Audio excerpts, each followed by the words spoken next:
dipersembahkan oleh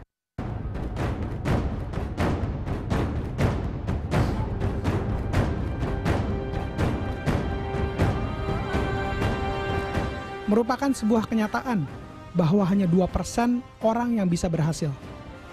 Bagaimana dengan 98% lainnya? Sebagian besar dari kita tidak akan pernah merasakan apa itu arti sebuah kesuksesan. Dari kecil saya sudah tahu apa yang saya sukai, apa passion saya. Saya juga tahu apa yang ingin saya capai dalam karir saya. Saya lulus S1 2 tahun 8 bulan dan lulus S2 dalam kurun waktu 1 tahun dengan predikat cum laude. Saya berhasil menjadi seorang general manager ketika saya berusia 26 tahun. Ketika berusia 29 tahun, saya dipercaya untuk memimpin 3 perusahaan dengan total karyawan 500 orang.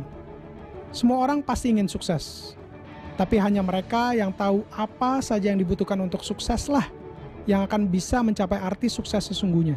Saya memiliki misi to reach and inspire more Indonesian youth to be successful at their young age. Karena bagi saya, kalau bisa sukses di usia muda, kenapa harus nunggu tua? Saya Billy Boon.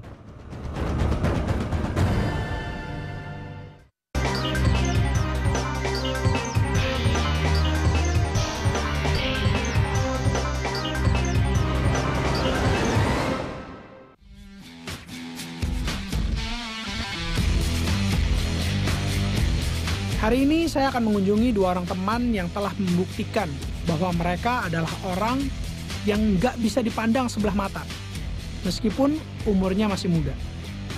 Layaknya semua pengusaha tanpa terkecuali, mereka memulai bisnisnya dengan modal seadanya, namun dengan tekad yang besar. Sekarang, bisnisnya bukan hanya bertahan, tapi telah menjadikan mereka salah satu self-made young millionaire di Indonesia.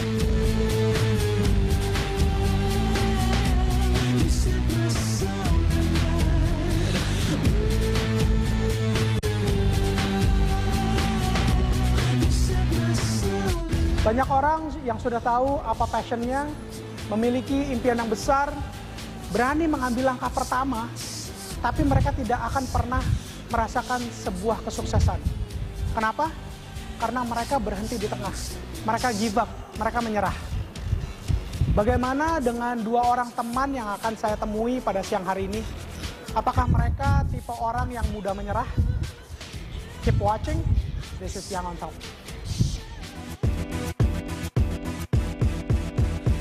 Siapa di dunia ini yang nggak tahu Google, Facebook, hingga YouTube? Nah, di Indonesia, siapa yang nggak tahu Kaskus? Saat ini Kaskus yang dibuat oleh Andrew Darwis ketika masih kuliah di Seattle, Amerika Serikat, telah menjadi the largest Indonesian online community. Kini Kaskus dipimpin oleh Andrew yang berlaku sebagai founder dan Chief Technology Officer atau CTO, dan Ken Din Lawadinata yang memegang pucuk pimpinan tertingginya sebagai CEO. Bro, kenapa nih perusahaan dinamain Kaskus? Sebenarnya kita mau cari kalimat yang gampang diingat ya, kayak Yahoo kan gampang, Google segala macam, dan kita akhirnya pikir Kaskus karena sekarang dari kata kusuk. Lagian di Kaskus juga kan anak-anak pada datang itu pada ya segala macam informasi semua masuk tuh. Ada hubungannya sama Kaskus nggak? Karena namanya kan dekat banget nih. Sebenarnya nama Kaskus jadi dekat, orang bilang Kaskus ya itu karena apa ya? Pas tanya, Kaskus kok kayak kakus gitu. Jadi orang begitu dengar pertama kali langsung inget, oh Kaskus kok kakus gitu. Jadi ya agak nyambung dikit lah gitu ya. Tapi apakah ada filosofi di belakang itu yang apa? Karena kakus ini selalu kita datangin tiap hari atau benar? Kita ada juga. Dan itu kepengennya ke itu situ. Belakangnya tiba-tiba ada teman-teman yang bilang, oh pantesan tuh bikin nama kan Kaskus ya, kayak kakus karena kita nggak bisa sehari tambah ke kakus kayak nggak mungkin gitu kan. Ini ide siapa? Namain Kaskus. Sebenarnya ada satu orang yang kasih nama Kaskus. Oke, di awalnya ya. Di awalnya. Nah, terus kemudian kan dari awalnya Kaskus ini berdiri ada beberapa founder kan. Iya. Terus kemudian apa? Menurut ditinggalin yang lain. Ya sebenarnya awal-awal emang kan Kaskus kan 3 orang ya. Oke. Ada saya, Andrew, terus ada Ronald sama Budi. Terus mereka tuh akhirnya ya karena awal-awal tuh kita nggak pernah ada make money. Jadi pendapat tuh cuman ya asal iseng-iseng doang, asal orang datang ke Kaskus, rame, kita seneng. Nah, akhirnya mereka bilang ya udah dulu karena kesibukan masing-masing, ada sekolah, ada kerjaan part time segala macam ya akhirnya mereka back off gitu. Nah waktu itu apakah nggak kepikiran untuk ya udah deh give up aja deh? Stop aja gitu. Iya. Ya, nggak ada, cuma emang karena Kaskus emang awalnya kan tugas sekolah tuh. Tugas sekolah yang dibikin, terus orang-orang datang ke Kaskus, sharing informasi, akhirnya rasanya seneng apa yang kita bikin orang datang untuk pakai gitu. Nah itu yang bikin sebenarnya yang fuel-nya Kaskus sejak awal itu tuh. Apa kan gini loh, maksudnya gini tuh, di awalnya ketika ngebuat Kaskus ini mungkin apa ya, dibagi-bagi, bisa brainstorm bareng, punya tim bareng, sama-sama founder. Terus kemudian mereka cabut, terus akhirnya, wah ini semuanya harus dimikirin sendiri. Begitu mereka cabut, kita langsung ganti konsepnya makanya. Tadi awalnya kita bikin kan bentuknya kayak portal berita. Kita cari berita, terjemahin, kita masukin ke Kaskus. Kerjanya banyak tuh ya? Jadi banyak, bagi-bagi, jadi ada tugasnya yang translate, ada yang sebagai desain, segala macam. Nah, tapi begitu kita tinggal satu orang, akhirnya kita rubah konsepnya jadi bentuknya forum, komunitas, jadi message board ya. Jadi orang datang ke Kaskus dan mereka yang posting gitu. Nggak ada waktu itu kepikiran untuk bener-bener apa ya, ini gue bisa kerjain sendiri nggak ya, ke depannya seperti apa ya gitu. Terus yang ini bakal susah segala macam, enggak? Ya sebenarnya emang karena ganti konsep itu. Karena ganti konsep dan Kaskus itu kita start sebagai hobi.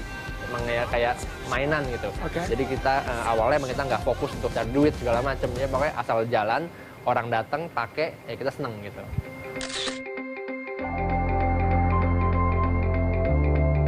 Dan yang paling parah waktu database saya hilang.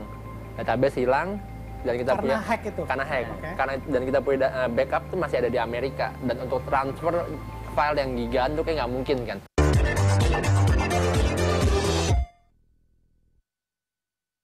Dipersembahkan oleh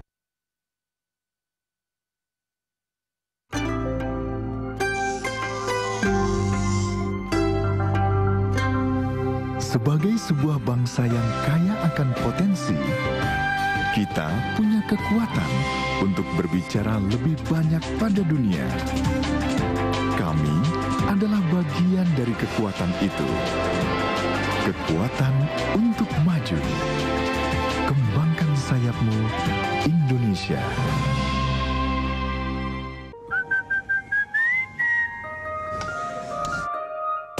Kebiar rezeki Sinyoku. Dapatkan 1 Nissan Juke, motor, dan ratusan hadiah lainnya. Caranya isi dan kirim kupon undian sekarang juga. Buruan, beli lampu Sinyoku, mobilku.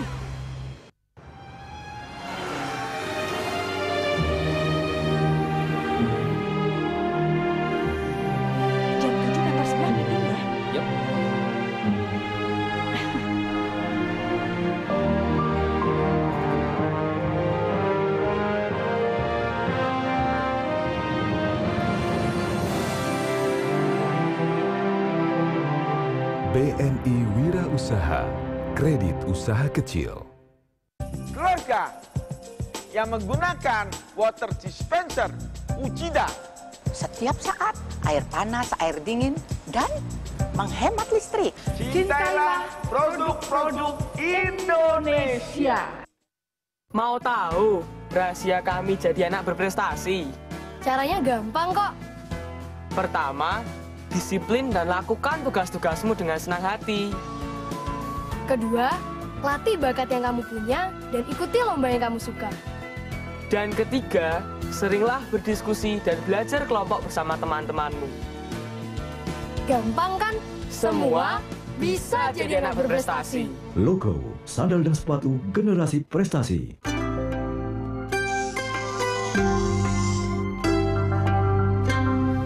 Sebagai sebuah bangsa yang kaya akan potensi, kita punya kekuatan untuk berbicara lebih banyak pada dunia.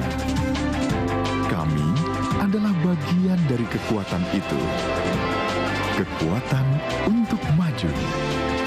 Kembangkan sayapmu, Indonesia.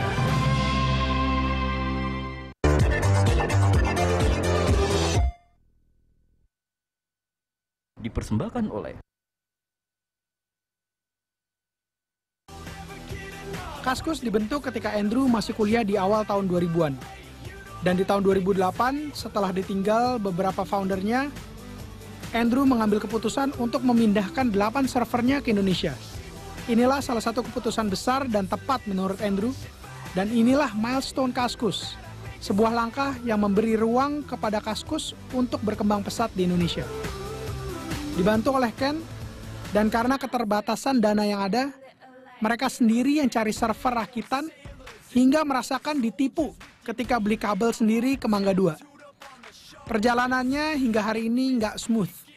Mana ada sih jalanan yang semulus sutra? Kaskus pernah dihack, juga dikenal sebagai situs penuh pornografi. Bagaimana mereka menghadapi ini semua? Sebenarnya kita pindah Indo tuh karena itu apa? Traffic kita tuh ya 80% tuh dari Indo. Semua. Dan jadi nggak ada alasan kenapa kita kok taruh di luar, sedangkan bandwidth kecepatan internet di Indonesia saat itu masih pelan ya. Ya. Dan pengakses 80% Indo, jadi kita pikir ya kayaknya mesti balik Indo gitu. Ya. Nah, terus kemudian akhirnya sekali lagi nih, Kaskus ngalamin perjalanan yang nggak smooth sampai bisa akhirnya hari ini. Waktu itu ada isu-isu dengan pornografi, ya. Terus kemudian akhirnya kena hack juga. Nah, bisa diceritain dikit nggak? Iya, kita hack sih sering ya, tiap hari mungkin kena hack juga ya. Tapi yang baru balik ya. Tapi yang major yang gede-gede itu ya, tahun 2006 kita pernah kena hack sama komunitas hacker. Ya, kemudian 2008 juga ada kena hack juga. Baru balik, baru nyala, pikiran baru buka PT di sini segala macam. UU ITE, UU pornografi kan ada. Pornografi. Terus kena hack juga lagi. Iya, jadi waduh, ini balik ke Indonesia kok. Iya, bukannya smooth, ternyata banyak banget halangan, rintangannya. 2 minggu kali waktu itu ya mati. Sempet 2 minggu mati server Kaskus. Nah, waktu itu apa yang ada yang terlintas di bayangan kalian tuh apa? Kaskus tutup kali ya. Serius? Ketanggung nyemplung, ya udah nggak bisa diapa-apain lagi kan ya. Jadi kita waktu itu ya tanya-tanya sama user-user yang kita tahu, banyak yang bantu abis itu. Dan yang paling parah waktu database saya hilang. Database hilang. Dan kita karena hack itu? Karena hack. Dan kita punya backup tuh masih ada di Amerika. Dan untuk transfer file yang gigaan tuh kayak nggak mungkin kan. Terbang pun juga kayak nggak mungkin ya, untuk ngambil backup. Jadi akhirnya kita bilang, oke, kita start Kaskus fresh gimana. Akhirnya ya Kaskusan bilang, ya udah nggak apa-apa, kita semua akan isi konten lagi. Dalam hitungan berapa detik itu udah kayak, kalau kita lihat kayak jamur ya, nambah datanya, jadi langsung bertambahnya cepet banget. Dalam hitungan jam udah kayak ada berapa ribu posting. Dan akhirnya konten kita growing dari sana semua. Waktu itu apa yang ada di bayangan you guys? Bayangan kan ya. Waktu itu sih sebenarnya ya sama Andrew ya there's nothing much yang kita bisa lakuin. Yang kita tahu pokoknya Kaskus ini harus jalan. Kita udah balik. Nah, kenapa punya pikiran itu? Kenapa punya Kaskus ini harus jalan? Ini masalahnya besar loh. Business kan is a solution kan. And kita believe that our solution that we are servicing ini pasti di receive sama market. Itu pasti gitu loh. Jadi just a matter of time doang masalahnya. Nah, jadi waktu itu kita kena problem dari pornografi ataupun dari kena database hack, ya it doesn't matter, kita harus selesain karena in the end emang ini something yang kita beli pasti jalan gitu loh. As a business ya if we know the solution is pasti dipakai orang, nggak mungkin kita nggak mau jalanin kan. Kebayang nggak kalau waktu itu komunitasnya nggak sekuat dan nggak langsung ya, oh ya udah nggak apa-apa nanti kita upload lagi. Itu what you guys gonna do waktu itu? Mungkin kalau kita waktu kita nanya ke user dan mereka bilang ya udah tinggal gitu ya. Mungkin akhirnya ya kita mesti ambil database backup di Amerika ya. Tetap you guys akan mencoba nggak cuman yang nggak mungkin ini segala macam terus ya udah kita tinggalin, enggak ya? Mungkin sih, because once again you guys punya belief bahwa punya vision ke depan bahwa your project ini akan berhasil suatu saat nanti. Dan kita juga emang punya tanggung jawab juga ke user ya, karena user nih pakai Kaskus tuh baik yang jualan pakai Kaskus untuk jual beli barang segala macam, dapat informasi. Jadi kalau tutup kayak sayang banget gitu. Dengan mengenai Kaskus kena waktu itu undang-undang pornografi yang ketika waktu dari tadi kita ngomongin tentang hack nih ya. Dengan waktu itu pornografi. Nah, waktu itu kan juga kendala ya, boleh bilang suatu isu besar ya, karena kan mungkin zaman dulu efeknya lebih banyak ada ke situ, meskipun tidak you guys bukan yang memprovide ya, tapi merupakan sebuah forum. Nah, waktu itu siapa yang akhirnya mengambil decision atau kenapa mengambil decision akhirnya I think we should remove gitu ya? Remove totally dari Kaskus. Bareng-bareng ya kita at that time sih. Sebenarnya kalau dibilang traffic Kaskus dulu paling besar di konten dewasa itu, sebenarnya nggak benar. Karena sebenarnya tapi yang bikin ngetop waktu itu itu yang makanya gini, Traffic wise nomor 3. Nomor 3. Cuman secara vokal paling vokal. Paling untuk orang kalau sesuatu yang tabu kan, ya kan? Kayaknya ada di sana gitu. Mereka jadi penasaran gitu kan. Nah, tapi emang kalau dibilang ya paling cuman ya kayak 30% traffic dari sana. Jadi begitu kita balik Indo dan kita tahu kan itu di Indo tuh di IDC di rule-nya itu bilang nggak boleh ada pornografi sama nggak boleh ada perjudian. Jadi itu dua doang yang paling ditekenin, nggak boleh perjudian, nggak boleh pornografi. Jadi kita harus cut di sana. Pas kita datang ke Indonesia tuh padahal memang ada kan ya ada konten, dan kedua tuh kita punya main advertising. Jadi iya zaman dulu. Jadi ya blow-nya tuh bukan dari hack doang, cuman di another extra blow tuh dari source of income. Bukannya udah turun, hilang, benar-benar hilang. Oh hilang, nggak boleh. Oh iya, oke. Indonesia kan. Ya at that time jadi kita pikir ya emang udah peraturan yang begini, and we really want to build that company here. Ya mau nggak mau we have to take it away. And ternyata it turns out to be a blessing. Apa sih yang harus dimiliki oleh anak-anak muda Indonesia untuk punya karakter nggak gampang nyerah? Believe on the product itu udah nomor 1 deh. Soalnya kalau misalnya kita bilang passion, ya orang macam-macam, ada yang passion, ada yang enggak. Kalau misalnya kita bilang apa ya gigih, ya ada yang males, ada yang enggak. Dan again kalau kita alasan tuh waktu di Amerika aja before 2008, 2007, 2006 tuh kita udah bikin gimana kalau kita bikin payment system? Nggak boleh lu, itu kan bank gelap kayak gitu. Itu udah mikirin dari situ gitu loh. Jadi emang dari awal tuh interestnya tuh di produknya. Intinya kalau yang kan bilang adalah kalau anak-anak muda ini percaya dengan apa yang dia lakukan, itu apa rintangan di depan itu akan dia lewat. Nggak kerasa.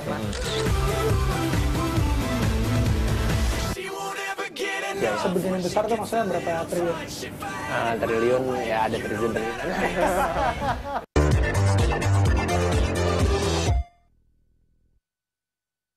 Dipersembahkan oleh